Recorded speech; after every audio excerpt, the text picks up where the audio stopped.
They stole my patent. They stole my life's work. Then they had the audacity to kick me out of my own lab. In just a few weeks, they're set to go public with a so-called miracle product. It's being hailed as the next big thing. The breakthrough of the century. They're selling science, or so they claim.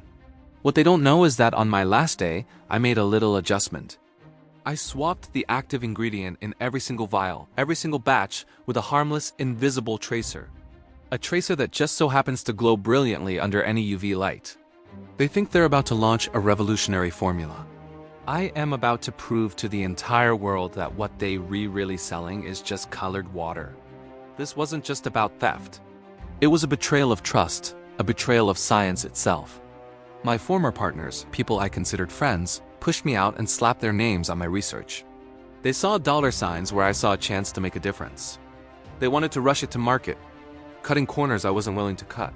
When I raised concerns about long-term stability and potential side effects, they silenced me. They called me overly cautious, an obstacle to progress. So they removed the obstacle. They thought that by taking my name off the door, they could erase me from the equation entirely. But they underestimated me. They underestimated my dedication to the truth. So I devised a plan. I called it the scientific bait and switch. It was simple, elegant, and devastatingly effective. During my final supervised hours in the lab, supposedly just gathering my personal effects, I performed the most important experiment of my career. While they watched me pack up books and papers, I was executing a sleight of hand worthy of a master magician. I had synthesized a special fluorescent compound weeks before, anticipating this very scenario.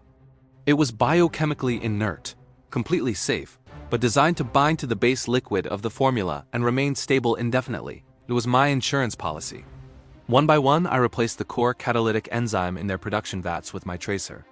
It was a race against the clock, my heart pounding with every move, but I did it. They were so blinded by their greed, so eager to see me gone, that their oversight was my opportunity. The day of their big press conference arrived. It was a spectacle. Flashing cameras, reporters from every major outlet, investors in the front row with greedy smiles plastered on their faces. The CEO, my former mentor, stood on stage, holding up a vial of the miracle product. He spoke of innovation, of a new era in wellness, of the billions in projected revenue. He talked about his team's tireless dedication. I watched the live stream from my small apartment, a UV flashlight in my hand. My moment was coming. I had already sent anonymous tip-offs to a few investigative journalists I trusted, along with a small sample of the real untampered formula, and a sample from a product I'd bought off the shelf in a pre-release. I told them to bring a UV light to the event. I told them where to shine it.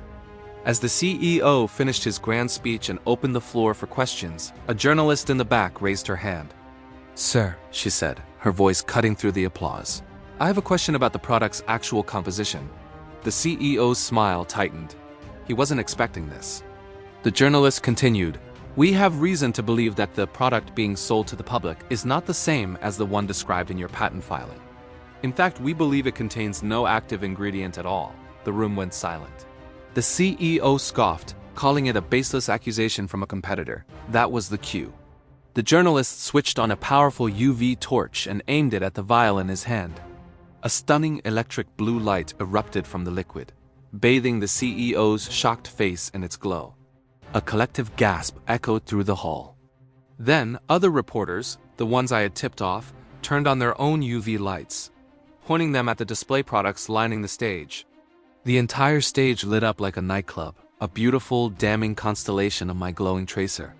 It was a visual gotcha moment for the ages. The chaos was immediate. The live feed was cut, but it was too late. Dozens of people were already streaming from their own phones. The hashtag colored water started trending worldwide within minutes. The CEO was stammering, security was scrambling, and the investors in the front row looked like they had seen a ghost. The lie was exposed in the most undeniable way possible. It wasn't a complex chemical analysis they had to trust. It was a simple, visible trick of light. My science against their fraud, and my science had won. The next morning, the market opened. Their company's pre-IPO valuation had been in the billions. By 9:31 a.m., it was in a freefall. The stock, which was supposed to be the hottest ticket in town, became radioactive. Investors pulled out, lawsuits were announced, and federal regulators launched a full-scale investigation into securities fraud. News channels played the clip of the glowing blue vial on a loop. Commentators weren't just talking about a failed product. They were talking about one of the most audacious corporate frauds in history. My former partners were facing financial ruin and, more importantly, prison time. They had tried to sell the world a miracle, but I had shown them for what they really were: charlatans peddling snake oil in a fancy bottle.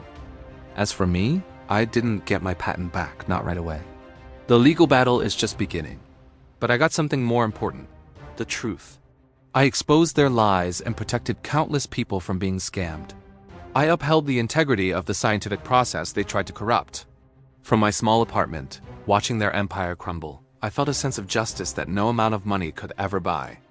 They stole my work, but I took back my legacy. They wanted to be remembered as pioneers of science. Instead, they'll be remembered for selling colored water. And sometimes, proving the truth is the sweetest revenge of all.